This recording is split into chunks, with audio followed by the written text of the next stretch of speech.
Hi hello welcome to our channel. So mega power star అన్న బిరుదు నుంచి global star రేంజ్కి మన ట్రిపుల్ ఫేమ్ రామ్ చరణ్ గారు ఎదిగారు. సో ఆయన ఎంతలా కసరత్తులు చేసి మూవీకి ఎంత కష్టపడుతున్నారో అందరికీ తెలిసిందే.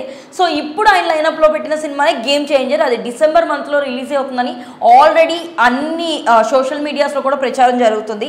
సో ఆ డిసెంబర్ మంత్కి ముందు నుంచే ప్రమోషన్స్ కానీ లేకపోతే బీజిఎం వర్క్స్ కానీ పోస్ట్ ప్రొడక్షన్ పనులన్నీ కూడా చాలా వేగంగా జరుగుతున్నాయి.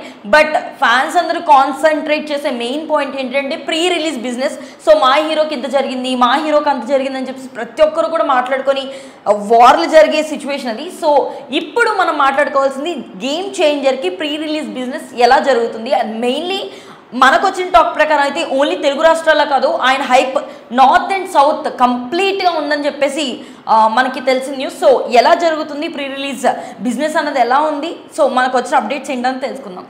సో రామ్ చరణ్ గారు గేమ్ చేంజర్తో మన ముందుకు వస్తున్నారని అందరికీ తెలుసు. సో ప్రీ రిలీజ్ బిజినెస్ ఎలా ఉంటుంది ఇప్పుడు ప్రస్తుతానికి, ఎలా ఉంది? సో ప్రస్తుతం అయితే హిందీలో వరకు అయితే 60 కోట్ల వరకు బిజినెస్ జరిగినట్లుగా మనకి ఇన్ఫర్మేషన్ వచ్చింది. అసలు అఫీషియల్గా ఎవరు చెప్పరో బిజినెస్ ఎంత జరిగింది ఏంటి అనేది. సో మార్కెట్ ట్రేడ్ మాట్లాడుకుంటూ ఉంటుంది ఈ సినిమాకి ఎంత జరిగింది అంత జరిగిందని బిజినెస్. సో ఇప్పటివరకు చూసుకుంటే ఒక 60 కోట్ల వరకు బిజినెస్ నార్త్లో జరిగింది. అంటే ఒక టీజర్ లేకుండా, ఒక ట్రైలర్ లేకుండా కేవలం ఒక సాంగే వచ్చింది సినిమాకి. నెక్స్ట్ ఒక పోస్టర్ వచ్చింది అంతే, ఇంకో సెకండ్ సాంగ్ పోస్టర్ మట్టిగా వచ్చింది. సో ఇప్పటివరకు చూసుకుంటే అంటే రామ్ చరణ్ గారికి ట్రిపుల్ తర్వాత ఉండేటువంటి ఇమేజ్ ఏదైతే ఉందో అది బాగా హెల్ప్ అవుతుంది ఈ సినిమాకి, గ్లోబల్ స్టార్ ట్యాగ్ అనే ఇమేజ్. సో దాని మూలాన గేమ్ చేంజర్ అనే సినిమాకి రామ్ చరణ్ ఫేస్ వల్లే ఆ హైప్ వస్తుంది నార్త్లో. సో అందుకనే సినిమాకి 60 కోట్ల వరకు ప్రీ రిలీజ్ బిజినెస్ అనేది జరిగింది. అంటే జస్ట్ ఒక సాంగ్ రిలీజ్కే అంటే ఒక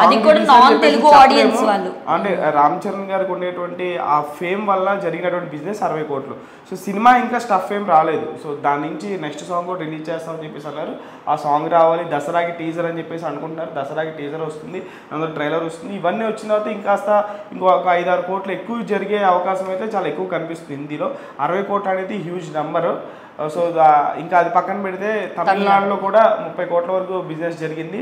సో తమిళనాడులో 30 కోట్ల బిజినెస్ జరగడానికి గల రీజన్ ఏంటంటే 1 రామ్ చరణ్, 2 శంకర్ గారు తమిళనాడులో పెద్ద డైరెక్టర్. తెలుగులో రాజమౌళి అలాగో, శంకర్ గారు తమిళనాడుకి అలాగా. సో వాళ్ళిద్దరూ అంటే ఆయన అంతకుముందు సినిమా ఇండియన్ 2 అంతగా ఆడకపోయినప్పటికీ సో రామ్ చరణ్ ప్లస్ శంకర్ అనగానే ఇది ఒక మాస్ సినిమా అని చెప్పేసి అనౌన్స్ చేయగానే సో దీనికి అనౌన్స్మెంట్ దగ్గర నుంచే సగం షూటింగ్ అయిపోయిన దగ్గర నుంచే దీనికి బిజినెస్ అంతా స్టార్ట్ అవ్వడం జరిగింది. సో ఇప్పటివరకు చూసుకుంటే తమిళనాడులో 30 కోట్ల వరకు ఈ సినిమా బిజినెస్ జరిగినట్టు తెలుస్తుంది. ఇంకా సాంగ్ రిలీజ్ కూడా అవ్వలేదు. ఒకవేళ సాంగ్ రిలీజ్ అయిన తర్వాత, టీజర్ రిలీజ్ అయిన తర్వాత, ఇంకా మిగతా సాంగ్స్ కానీ లేదా ట్రైలర్ రిలీజ్ అయిన తర్వాత తమిళనాడులో కూడా ఒక 5-6 కోట్లు ఖచ్చితంగా పెరుగుతుంది. సో ఓవరాల్గా ఈ సినిమా రిలీజ్ అయిన నాటికి అన్ని ఏరియాల్లో తెలుగు, తమిళ్, కన్నడ, మలయాళం అన్ని ఏరియాల్లో కూడా ఖచ్చితంగా బిజినెస్ అనేవి కూడా చాలా హ్యూజ్ లెవెల్లో పెరిగే అవకాశాలు చాలా గట్టిగా ఉన్నాయి.